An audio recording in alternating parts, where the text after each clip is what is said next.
Salut tout le monde, je reviens aujourd'hui pour ma FAQ. Alors je dois vous dire que je ne m'attendais pas à recevoir autant de questions, je vous en remercie, sinon cette vidéo aurait été nulle et vide. Du coup merci pour vos questions et pour l'intérêt que vous portez à la chaîne. Du coup j'ai préparé, voilà, j'ai quelques feuilles, je les ai imprimées et tout. Il y a des questions qui sont revenues pas mal de fois, il y en a d'autres qui étaient très originales. Merci. Je vais commencer rapidement parce que sinon je pense que cette vidéo va être trop longue. Je vais essayer de pas trop m'attarder sur chaque question. Et je vais essayer de faire ça au plus vite aussi parce que pour tout vous dire, vous êtes un peu en équilibre. J'ai essayé de caser mon appareil pour pas que vous bougiez. En fait, je voulais pas vous tenir à la main tout ce temps-là parce qu'à chaque fois mes vidéos sont... En fait, elles bougent trop. Et même moi, quand je les édite, ça me donne limite le mal de mer. Du coup, je me dis pour vous, ça doit être pire. Et que cette vidéo, en plus, risque d'être longue. Donc, je voulais pas trop que ça bouge. Donc, on va se dépêcher en croisant les doigts pour que rien ne tombe, rien ne bouge. C'est parti. J'ai pas d'ordre dans les questions. Je les ai juste prises comme elles venaient, en fait, tout simplement. Dans l'ordre dans lequel vous me les avez posées, tout simplement. Alors, es-tu fan de groupes chinois ? Non, pas vraiment. Je sais que j'avais regardé la première version chinoise de Produce 101.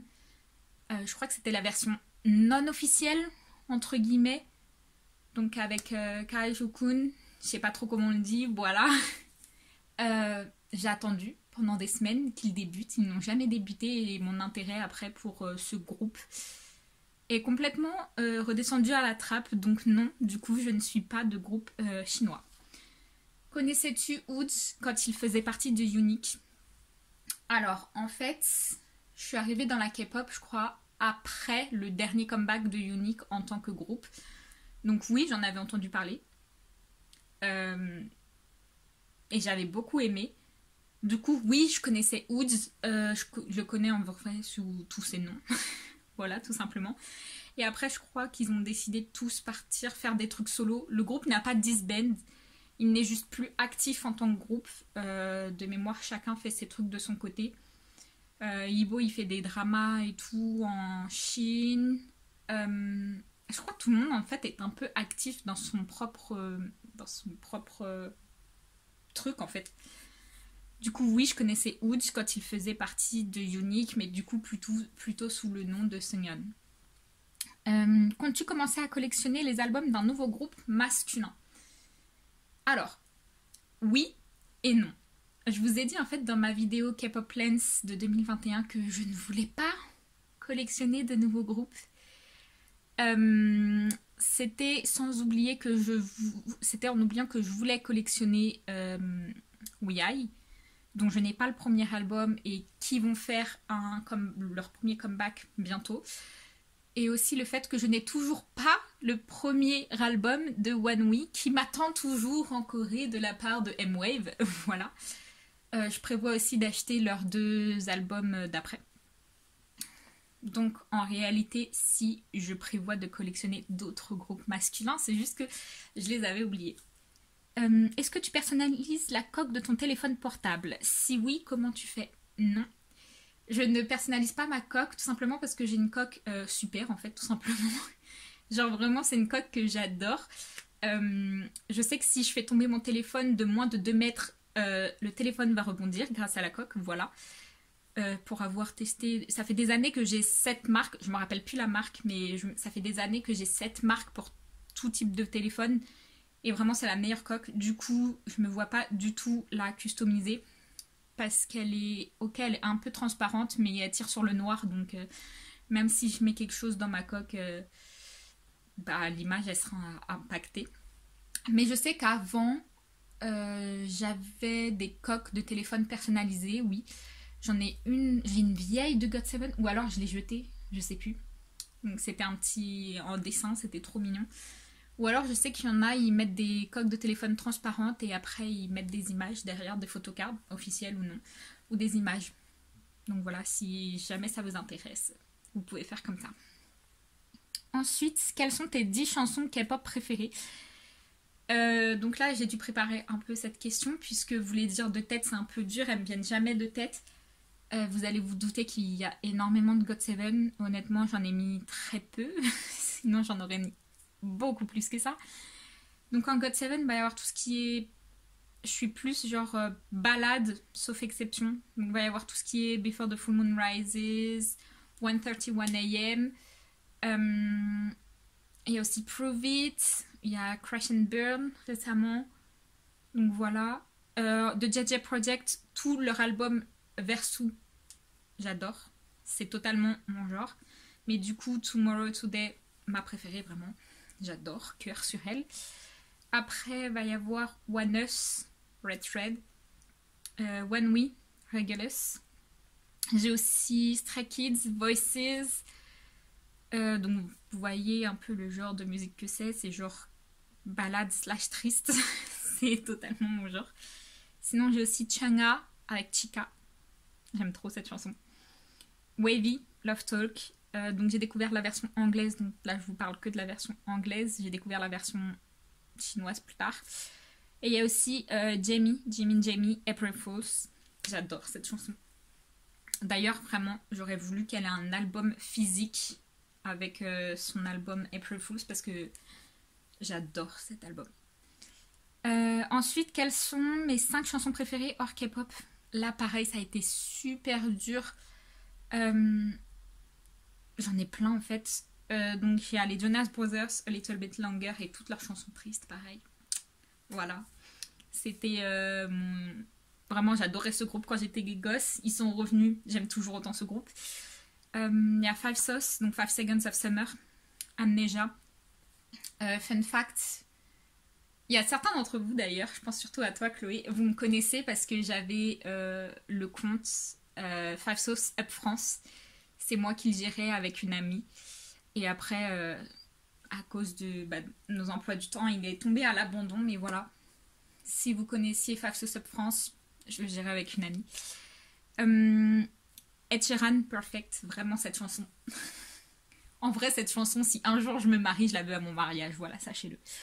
Il y a CNCO et Pretty Much, mais Necessita, clairement, rien à voir avec les autres chansons, mais je sais pas, j'ai juste accroché à cette chanson comme jamais. Je crois que je l'ai vue une fois passer à la télé sur les chaînes genre Energy Hits, et genre gros coup de cœur pour cette chanson. Après, il y a aussi de la série Juliet and the Phantoms. Totalement accrochée à cette série aussi sur Netflix. J'espère que vraiment la saison 2 va arriver bientôt. Donc pareil, c'est la chanson Unsaid Emily. Donc pareil, toujours triste. Voilà, Netflix s'il vous plaît, la saison 2 de Juliet and the Phantoms. Ensuite, team thé ou café? Thé, très clairement thé. Quel âge? J'ai 26 ans. Pardon, j'ai eu 26 ans il n'y a pas longtemps, donc fin janvier. Donc voilà, 26 ans. Pourquoi Eniram? Tout simplement parce que c'est mon prénom à l'envers. Je m'appelle Marine, donc Eniram à l'envers. Voilà, j'ai pas été chercher loin. Je voulais pas de trucs trop en rapport avec la K-pop. Mes comptes en général, c'est avec Eniram dedans, donc voilà, tout simplement. Où habites-tu? En région parisienne. Tu es de quelle origine? Normande. Donc j'habite en région parisienne, mais enfin moi-même, je suis parisienne, mais mes parents sont tous les deux normands, donc j'ai des origines normandes. Parles-tu coréen? Oui. Point d'interrogation. C'est-à-dire que en fait, je le parle. Je ne suis pas bilingue, loin de là, mais je sais le parler, le lire, l'écrire. Je vous les ai déjà dit, j'ai été en Corée en 2017 avec des amis et on a pris des cours de coréen sur place. On est arrivé au niveau 3 de mémoire. Donc voilà, c'est énorme. J'ai même un diplôme. Donc je ne suis pas du tout bilingue. Et loin de là, genre il y a encore plein de trucs que je ne sais pas, mais oui, effectivement, je parle coréen. Pas du tout couramment, comme je vous l'ai dit, il me manque plein de vocabulaire et tout, mais oui, je parle un peu coréen. Pourquoi ne montres-tu pas ta tête? Parce que ce monde est méchant, que je ne suis pas du tout dans les critères de beauté. Et donc je sais très bien que si jamais je montre ma tête sur YouTube, je vais me prendre plein de retour dans la gueule en mode comment oses-tu montrer ta tête? Donc voilà, pour remédier à ce problème, je ne montre pas ma tête. Ensuite, comment as-tu voulu commencer à collectionner les photocards? Euh, je regardais, et je regarde toujours plein de chaînes qui parlent de photocard. Et c'est juste, en fait, pour moi, c'était juste un moyen supplémentaire de supporter, d'encourager les groupes et artistes que j'aime beaucoup. Donc voilà. Avais-tu des préjugés sur la K-pop, sur la Corée avant d'être K-pop stan? Je crois pas. Je suis pas le genre de personne à avoir des préjugés. En même temps, ça fait tellement longtemps maintenant que je me rappelle pas si j'avais. Non, de base, j'ai toujours trouvé que les Asiatiques, ils avaient des traits fins.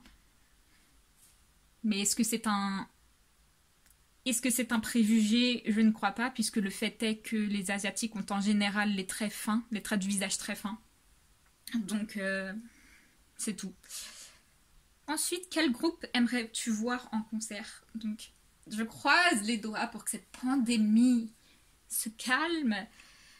Mais We Us, donc One We et One Us, c'est deux groupes que je veux voir en concert. Sinon, de mémoire, tous mes groupes préférés, je les ai vus. Non, NCT Dream aussi, j'adorerais les voir. J'ai vu NCT Little, mais j'ai pas vu NCT Dream et j'adorerais les voir. Sinon, tous les autres groupes que j'adore et dont j'ai des albums, je regarde en même temps. Mais sinon, tous les autres groupes, je les ai vus. Eux, ils ont disband, eux aussi. Non, là-haut, j'ai rien d'autre non plus. J'ai eu la chance de voir Diabidia qui faisait partie aussi de mes groupes préférés, donc c'est bon. Non, franchement, One Us, One We, et du coup NCT Dream, c'est tout. Aimerais-tu stan un nouveau groupe? Oui, je vous ai parlé de ITZY. C'est-à-dire que je les aime beaucoup et j'aimerais vraiment les collectionner, mais je crois pas être au point de les stanner encore. C'est-à-dire que je les aime beaucoup, je connais leur nom, prénom, j'écoute leur musique et tout, mais je pense pas que je suis au point de les stanner. Donc j'aimerais beaucoup les stanner pour que ça me pousse vraiment, vraiment à les collectionner, quoi. Est-ce que ta famille, tes amis aiment la K-pop? Alors c'est ma sœur qui m'a parlé de la K-pop en tout premier, c'était avec It's Okay de B1A4, chanson qui date, je sais même plus l'âge. Elle la connaissait, mais elle en avait parlé vite fait. Il y avait la pub de Windows avec 2NE1 aussi, Negatil Chalata, donc I'm the Best, qu'on avait entendu, mais je savais pas que c'était de la K-pop, tout ça. J'ai connu la K-pop grâce à des potes qui étaient venus chez moi ce jour-là et elles m'ont fait écouter de la K-pop et je crois qu'on a passé l'après-midi à écouter ça. Donc voilà, oui, mes meilleurs amis connaissent la K-pop puisque c'est elles qui m'ont jeté dedans. Sinon, oui, ma famille ils connaissent aussi un peu, mais c'est pas le genre de personnes qui vont genre m'offrir des albums ou genre du merch en rapport avec la K-pop. As-tu déjà voulu arrêter la K-pop entre guillemets pour X ou Y raison? Donc fandom, scandale, fan wars. Alors arrêter la K-pop, non, parce que je suis en général des groupes dont le fandom est très chill, vraiment. Pour être honnête, il y a un groupe que j'ai arrêté de suivre, genre de fou. Avant, j'étais vraiment fan et vraiment, les dernières années, plus du tout. C'est BTS. Franchement, les ARMY en général sont quand même très problématiques, je trouve. Elles se permettent des réflexions qui n'ont pas lieu d'être. J'ai dit en général parce que je dis pas que tout le monde est comme ça. Évidemment, genre ma meilleure amie, c'est une ARMY de fou. Et heureusement, elle est loin d'être comme ça. Mais voilà, il y a beaucoup trop d'ARMY. Enfin, non, même pas beaucoup trop en vrai. C'est juste les plus problématiques sont les plus loud.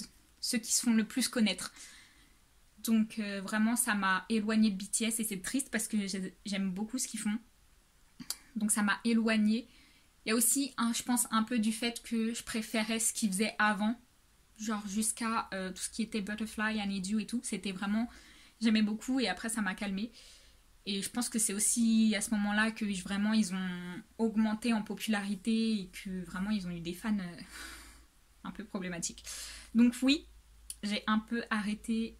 J'aime toujours BTS mais plus autant qu'avant. Voilà, à cause de certaines fans. Genre, il y en a, ils savent pas être objectifs.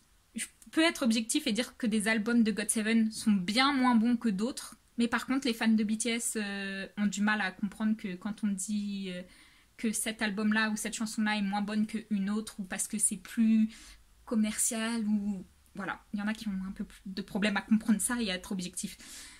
Ensuite, y a-t-il un album, objet de collection qui a une grosse valeur sentimentale pour toi? Oui. Alors, l'objet qui est tout à gauche de votre écran et celui qui est tout à droite. Alors, la doll Dream Night de J-Bomb. Je sais même plus si c'était Dream Night ou Departure. Enfin, ils avaient fait des dolls à ce moment-là. Donc, voilà, celle-ci. Je me l'étais offert pour mon anniversaire. Vraiment, je venais de me rendre compte que GOT7 était mon ultimate groupe. Je les aimais trop, donc c'était... C'était en 2016, du coup. Je crois. Et du coup, j'ai acheté cette doll-là et genre quelques jours après, tout était en rupture de stock et maintenant c'est dur de les trouver. Donc oui, je suis très contente d'avoir celle-là. Et l'album tout à droite, je sais pas si avec le flash, si vous voyez quand même. Donc dédicacé par J-Bomb. En fait, cet album, c'était la première fois que j'achetais un album de moi-même sur M-Wave. Donc j'en ai acheté 2 pour tout vous dire, de Turbulence. Je sais pas pourquoi, mais voilà, j'en ai acheté 2. Donc j'ai eu l'album dédicacé par J-Bomb que vous voyez et également un de Yugium. Je sais pas si vous allez le voir, il est là-bas. Il est dans du papier bulle d'ailleurs, faudrait que je l'emballe mieux que ça pour protéger la signature. Donc voilà. Fun fact, sur M-Wave, 7 personnes par page peuvent être tirées au sort pour recevoir des photocards spécifiques. Fun fact, ces deux albums avaient été tirés au sort pour avoir des photocards spécifiques, donc elles sont aujourd'hui dans ma collection de photocards. Et donc je suis contente. Ensuite, on a fini la première page, c'est incroyable. Vas-tu faire plus de vidéos de journaling? Oui, j'aimerais bien. Franchement, vous êtes beaucoup. Je pensais pas qu'il y aurait autant de gens intéressés par le journaling sur ma chaîne. Oui, j'ai déjà une idée de vidéo, faudrait que je vous la filme. Honnêtement, en ce moment, genre, mes idées de vidéos sont... En 2021, c'est assez incroyable. Depuis le début d'année, j'ai trop d'idées de vidéos. Depuis la fin de l'année dernière, même. Trop d'idées de vidéos, alors qu'en 2020, avec tout le confinement, c'est là que j'aurais pu avoir ces flashs, mais non. Donc oui, j'aimerais vous en filmer plus. Pourrais-tu faire une vidéo présentation de ton matériel de papeterie? Stylo, sticker, masking tape, papier scrap et tout. Oui. Je réfléchis encore à cette vidéo parce que, pour tout vous dire, j'avais un seul tiroir où dedans je mettais tout ce qui était collection, donc pour tout ce qui est enveloppe, pour les échanges de photocards, les ventes et tout. Donc je mettais tout ça là-dedans, donc les enveloppes, les top loaders, les penny sleeves, tout ça. Et dedans, dans ce même tiroir, il y avait tout ce qui était matériel de papeterie. Donc avec le masking tape et tout, mais c'était le bordel. Du coup, j'en ai fait 2 tiroirs, donc je réfléchis encore à si je vous fais 2 vidéos différentes, donc une pour le papeterie et une pour les échanges, ventes et tout. Ou alors si je vous fais une avec les 2 ensemble, je sais pas trop encore. Je verrai bien. Ensuite, où j'en suis? Je suis perdue les gars. Oui, pourrais-tu faire des vidéos idées pour le journaling? Alors, je suis pas très... En général, c'est plutôt moi qui m'inspire des autres vidéos.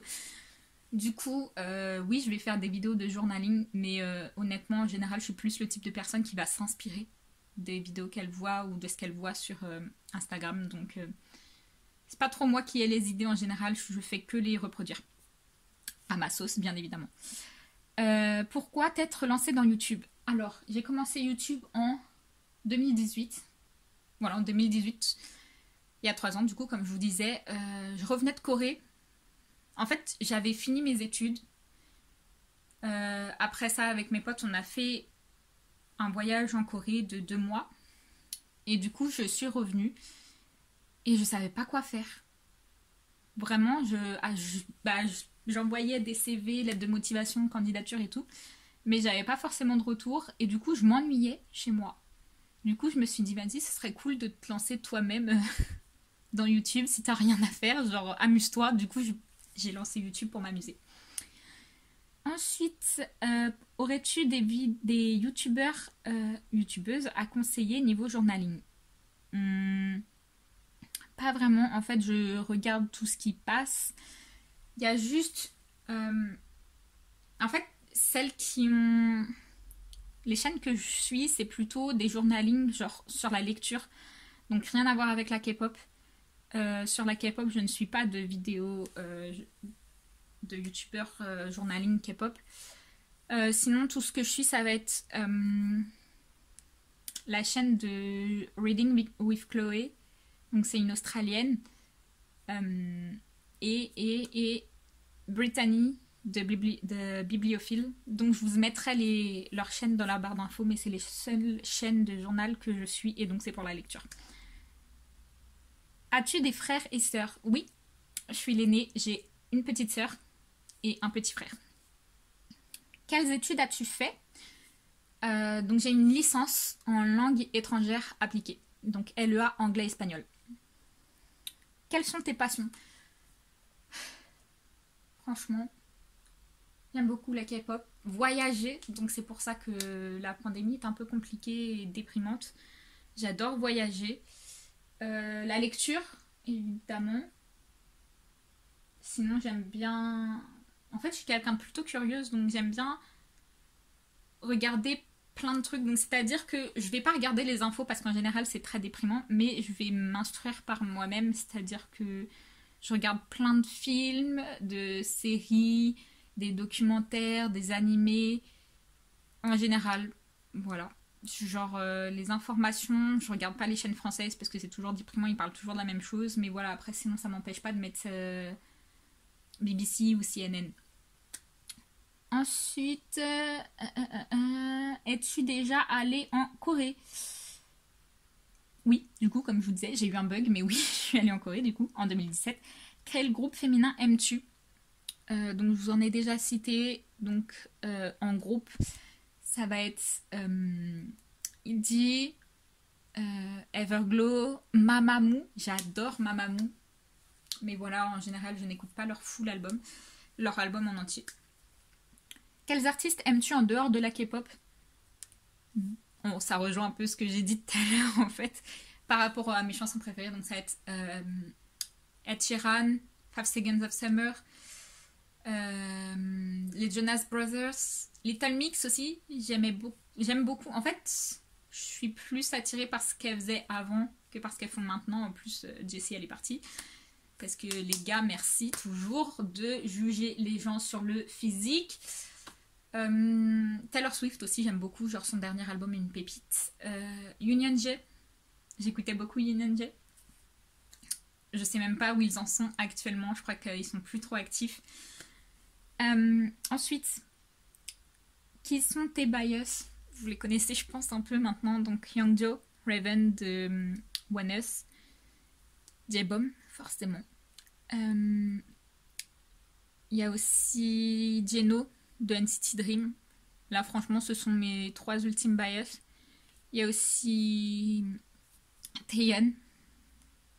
Donc, je pense qu'on a fait un peu le tour. Taeyeon de JBJS, la Shot Shot. Quel drama regardes-tu? Alors, ça faisait longtemps que j'avais pas regardé de drama. Je vous ai dit, je suis un peu dans une pause niveau drama.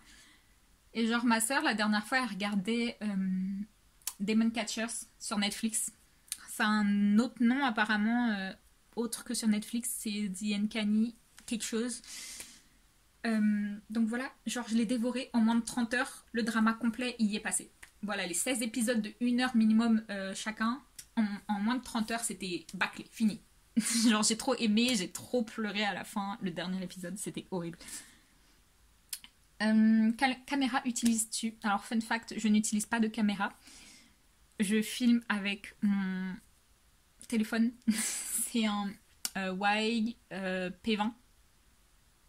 Je sais plus si c'est un Pro. On va rester sur un Y P20, tout simplement. Quel logiciel de montage utilises-tu? J'utilise un logiciel de montage tout à fait gratuit. Donc, c'est VSDC Video Editor. Combien d'albums as-tu? Donc là, il a fallu faire les calculs, les gars, parce que c'était un peu trop. Alors, on va rentrer un peu dans le détail. Vous aurez la réponse à la fin. Donc, pour GOT7, j'ai 38 albums coréens, plus 11 albums japonais.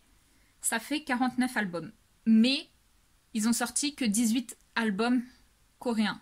Les autres, ce sont des versions que j'ai, c'est les mêmes versions tout simplement. Ensuite, dans ce... Non, c'est pas dans ce bas-là. C'est où que j'ai compté? Je sais plus. J'en ai là-haut. Et là-haut, j'en ai 34. Attendez, je sais plus où j'en suis. Je crois que c'est cela. J'en ai 34. En bas, ici, j'en ai 60. Dont 2... là, vous allez pas voir, mais en dessous, là, j'ai 2 albums de 80, c'est la même version. C'était pour tester un fansign. Et j'en ai... Je sais pas où ils sont les autres. Et j'en ai 10 autres quelque part. Je sais plus comment j'avais compté. C'était ceux de Stray Kids? Non, je sais plus. Ah, c'est ceux qui sont derrière au bout. Donc j'en ai 10. Donc en tout, en gros, j'ai 153 albums. Et sans compter les différentes versions, j'ai 131 albums. Donc par exemple, là, j'ai pas compté tous les GOT7 Call My Name et les 5 versions, les 4 versions différentes. Donc je les comptais en un. Donc ça m'a fait 131. Et si je compte les versions différentes, j'en ai 153. C'est énorme. Ensuite, des youtubeurs K-pop à nous conseiller. Franchement, je suis pas trop de youtubeurs. Ceux que je suis, en général, les gens ils les connaissent. Ça va être OneHead. Donc elle et Cathy. Je me rappelle plus sa chaîne à Katie. Donc OneHead, elle est des États-Unis. Katie, elle est du Canada. Il y en a une autre aussi du Canada que je suis, mais je me rappelle même plus son nom. Il y a aussi Shiny Walton. Donc c'est une chaîne où elle fait que des unboxings. Elle est du Royaume-Uni. Et enfin, je suis elle. Donc ce sont mes meilleurs amis. Voilà, si vous ne les connaissiez pas, les Alicia, elles ont une chaîne. Pareil, je vous mettrai ces chaînes-là dans la barre d'infos. Qu'est-ce qui t'a donné envie de faire des vidéos sur YouTube? Franchement, je vous ai dit, c'était en 2018, je m'ennuyais chez moi.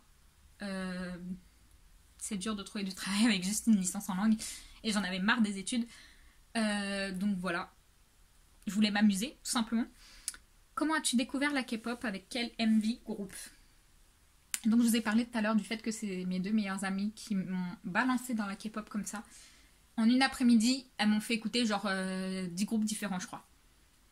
Ce jour-là, il y avait du EXO, SHINee, BTS, Block B, GOT7. Je me rappelle plus trop quoi. Du coup, avec quoi elles ont commencé, franchement? Quelle vidéo en tout premier? Elles m'ont montré, je pourrais même pas vous dire. Genre, je m'en souviens plus du tout. Mais fun fact, au début, j'ai mélangé BTS avec Block B. Du coup, j'étais en mode non, mais BTS, j'aime pas, c'est trop agressif et tout, alors que je voulais dire Block B. Block B, j'aime pas ce qu'ils font, alors que du coup, BTS, j'aimais bien ce qu'ils faisaient. Donc voilà, j'ai un peu mélangé. Ensuite, quelle a été ta réaction? Donc voilà, ma réaction, c'est que j'ai dit que j'aimais pas BTS alors que c'était faux, que j'avais mélangé BTS et Block B. Mais sinon, ouais, j'aimais bien. C'était toujours très coloré. Je crois que SHINee, j'ai découvert avec Everybody. Donc celui-là, c'était le seul qui était à part. Sinon, j'avais trouvé ça très coloré. Je me souviens que j'avais vu GOT7 Just Right. Du coup, je disais, tout est trop coloré, c'est trop bien, ils dansent partout, c'est catchy, j'aime trop. Donc voilà, c'était ma réaction. Fun fact aussi pour EXO. Genre, elle m'avait fait écouter Miracle in December et elle m'avait montré le poster de cette chanson, de cet album, où ils ont tous les yeux fermés. Et j'étais là en mode, c'est tous les mêmes. Genre, j'étais pas capable de reconnaître un seul. Je crois que le seul que j'avais pu reconnaître, c'était Lay. Je sais pas pourquoi, mais franchement, ce jour-là, j'étais en mode, mais les gars, vous me montrez quoi là? Comment je les reconnais? Donc voilà, vraiment, j'étais dans l'incapacité de les reconnaître. J'ai pu voir que tu aimais les animés. Quels sont tes animés préférés? SNK, enfin Attaque des Titans, My Hero Academia, Pokémon, j'ai toujours pas fini, c'est catastrophique. Je suis à la saison 10, je crois, sur 23. C'est catastrophique, ça fait presque un an que j'y suis. One Piece, que je suis actuellement en train de regarder en plus, que j'ai mis en pause pour faire cette vidéo. Même si franchement, One Piece, il y a des moments où c'est tellement long, juste tellement long, ça m'énerve. Il Il y avait Naruto Shippuden aussi que j'aimais bien et que c'est fini. Et pareil, là, il y a eu trop de retours en arrière et tout. Enfin, il y a des moments, ça me saoulait. J'allais dire Moriarty, mais je préfère le manga à l'animé. Pareil pour Black Butler, je préfère le manga à l'animé. Je crois que sinon j'ai fait le tour. Je regardais mes mangas, mais non, je crois que j'ai fait le tour du coup. Ensuite, pourquoi GOT7 est ton ultime groupe? Je ne saurais pas vous dire, genre, pourquoi est-ce que vous, votre ultime groupe, c'est votre groupe préféré? Franchement, c'est juste un feeling, je pense. Genre, moi, je les ai toujours trouvés sans prise. C'est pas forcément par rapport à la chanson. On dit toujours, oui, leurs chansons, elles sont trop bien et tout. Oui, elles sont bien, c'est mon style et tout. Mais, plus loin que ça, c'est genre leur personnalité. Genre, ils sont tellement goofy, Beagle Idol, ils se prennent pas la tête. Et franchement, j'avais besoin de ça en fait. Ils se prennent pas la tête et ça m'aide. Je sais pas, ça m'aide, ça me met de bonne humeur et tout, j'adore. En plus, vous vous doutez bien qu'il y a des groupes qui sont montés de toutes pièces où forcément les membres ne s'entendent tous pas bien. Ils sont pas tous meilleurs amis, je dis pas ils sont tous en train de se battre, mais forcément, il y a des groupes où ils sont pas tous meilleurs amis. Alors que GOT7, ils ont toujours donné cette vibe-là de toujours tous bien s'entendre et tout. Je sais qu'il y a eu un moment des problèmes entre Bem Bem et J-Bom, je crois au début ils s'entendaient pas trop bien, ou genre quand Baden il a fait sa crise d'ado, je sais pas quoi. Mais franchement, à part ça, je trouve que c'est un groupe qui s'entend, qui s'est toujours bien entendu et genre ils ont pas donné de vibe en mode non, on est là que pour le business, vous voyez ce que je veux dire? Du coup, je pense que c'est un peu pour ça. Est-ce que la K-pop a changé ta vie? Non. Genre vraiment, ça n'a rien changé à part le fait que je sois plus pauvre. C'est tout. Et aussi, il n'y a plus de place dans mes étagères. Quel est ton album préféré parmi toute ta collection? Je vous l'ai cité tout à l'heure. Donc c'est Verse 2 de JJ Project. Franchement, cet album, c'est juste totalement mon style. C'est sans prise de tête, calme. Je sais pas, c'est vraiment, c'est posé, c'est tout ce que j'aime. Totalement mon style. Ta photocard préférée? Vous avez fait une vidéo avec mes photocards préférées. Je vous la mettrai dans le petit i en haut. J'avais juste oublié de citer, j'avais aussi les photocards de groupe de GOT7 parce qu'ils en font pas souvent et quand ils en font, c'est mes photocards préférées. Donc il y a celle de Departure et celle de la photocard de pre-order transparente de Present You. Donc voilà. Et aussi entre temps, il y a la character card de Raven de l'album Live de One Us qui s'est rajoutée. J'aime juste trop cette carte. Est-ce que tu customises ta chambre en fonction de tes moods? Pas vraiment. Franchement, en fait, j'ai un mur en face de moi. Je crois que je vous l'avais déjà montré dans mon K-pop room tour. Pareil, je vous le mettrai dans le petit i. J'ai un mur en... C'est pas du vrai liège, parce que le liège, apparemment, c'est un peu toxique. Mais c'est un... Ouais, un mur rajouté type liège. Où je mets des trucs, ouais, en rapport avec la K-pop. Genre là, j'ai un pins de Day6. J'ai ma bannière de J-Bom que j'avais acheté à leur dernier concert à Paris à un fansite tout simplement. Sinon non, il y a que il y a des illustrations dessus par rapport à la lecture en général et des photos et mon vision board, c'est aussi très important. Mais franchement ma chambre, il n'y a aucun poster. Si je mens, il y a un poster de JBJ de... Comment ça s'appelle? Colors? Je sais plus. Je me rappelle plus, mais ce poster, il est affiché parce que j'aime trop ce poster. Ensuite, quelle est ta B-side préférée? On parle souvent que des title tracks, ce qui est vrai. C'est pour ça, du coup, que dans la question quelles étaient mes chansons préférées, j'ai essayé de ne pas mettre que des title tracks. Sinon, récemment, c'est Accident de Woods, genre gros coup de cœur. Pour toi, est-ce qu'il est mieux d'attendre les débuts d'un groupe avant de commander l'album, de le précommander? Ou est-ce que ça dépend? Franchement, ça dépend. En tant que groupe avant leur début, genre il y a Il y a Stray Kids qui est un très bon exemple. C'est-à-dire que Stray Kids, ils ont fait une émission du nom Stray Kids avant de débuter. Et c'était pile quand on était en Corée. Donc je me souviens, c'était en octobre 2017. Et j'ai tout de suite accroché au groupe. Genre avec ma pote, on en parlait tout le temps. On était trop fans et tout.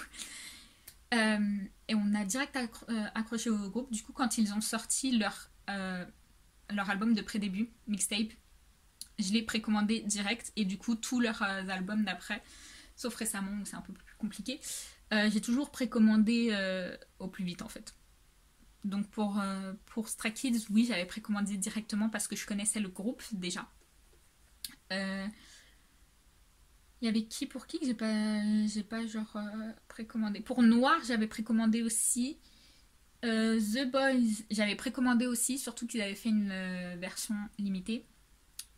Sinon, par exemple, pour We.I, j'ai pas précommandé parce que j'ai beau connaître le groupe et tous les membres depuis avant qu'ils aient débuté, puisqu'ils faisaient tous un peu des trucs différents.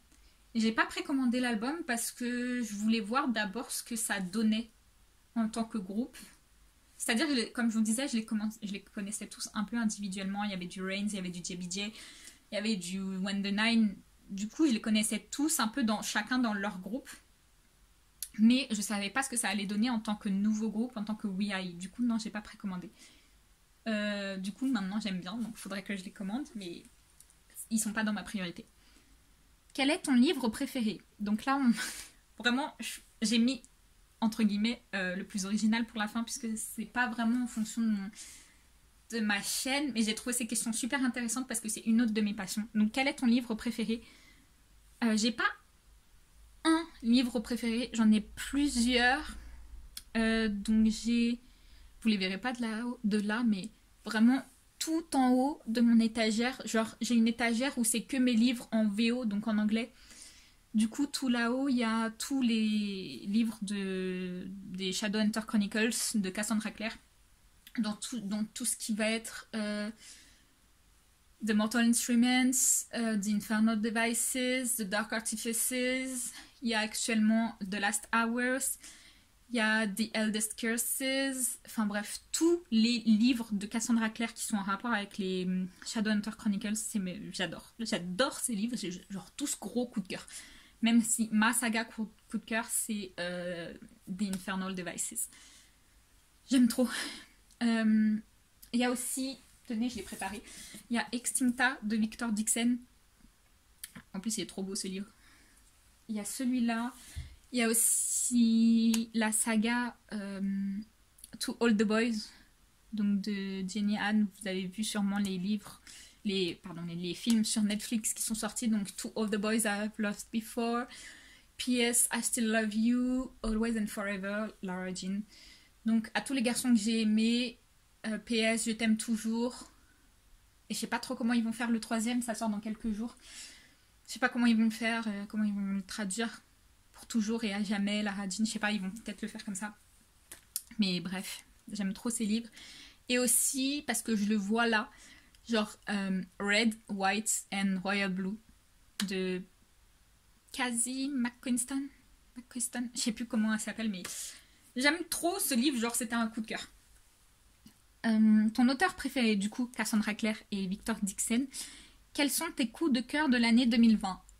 Du coup, encore une fois, tous les livres de Cassandra Clare, puisqu'en 2020, c'est dans la deuxième partie de 2020, genre à partir du 1er août, je me suis dit, on va lire tous les livres de Cassandra Clare. Et en moins de 6 mois, genre c'était bâclé. Il y a genre presque 20 livres, mais c'est pas grave, j'ai tout lu. Et aussi, du coup, Victor Dixon. Je vais vous faire un petit pitch vite fait, parce que franchement, ce livre m'a donné une claque de fou. C'est-à-dire qu'en fait, ce livre parle de la fin du monde. Littéralement, tout le monde meurt à la fin, parce que l'homme n'a pas su gérer sa terre qu'il foule. Il a toujours tout pris de la terre sans jamais lui rendre en retour. Et je me dis, on finira forcément comme ça si on ne prend pas soin de notre terre. Voilà, donc s'il vous plaît, ne jetez pas, ne polluez pas. Et faites ce que vous pouvez pour prendre soin de la terre. Donc vraiment, ce livre, ça a été une claque. Il y en a plein qui n'ont pas compris le but de ce livre. Et moi, dans ma tête, c'est en mode, mais ça, c'est trop nous, ce qui va nous arriver dans les futurs siècles, si on ne prend pas soin, je dis pas nous dans le sens nous, notre génération, mais les futures générations, nous, l'être humain, c'est ce qui va forcément nous arriver si on ne prend pas soin de la Terre.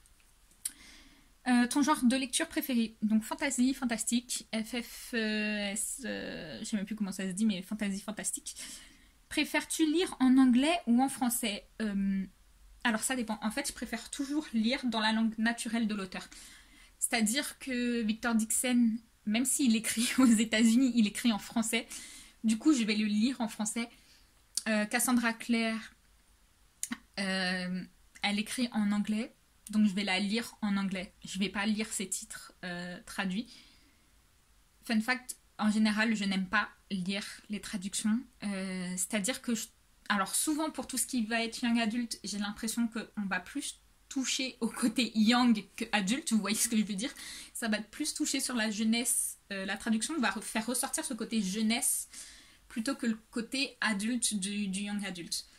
Donc c'est pour ça que j'aime pas. Aussi, je sais que dans la traduction, puisque j'étais moi-même en langue étrangère appliquée, donc j'ai fait de la version et enfin de la traduction en gros, je sais qu'il y a des passages qui d'un livre peuvent sauter s'il y a trop de répétitions. C'est-à-dire que si pendant 3 lignes ils disent la même chose, genre hop, la ligne elle va sauter à la traduction. Donc j'aime bien garder en fait le texte original.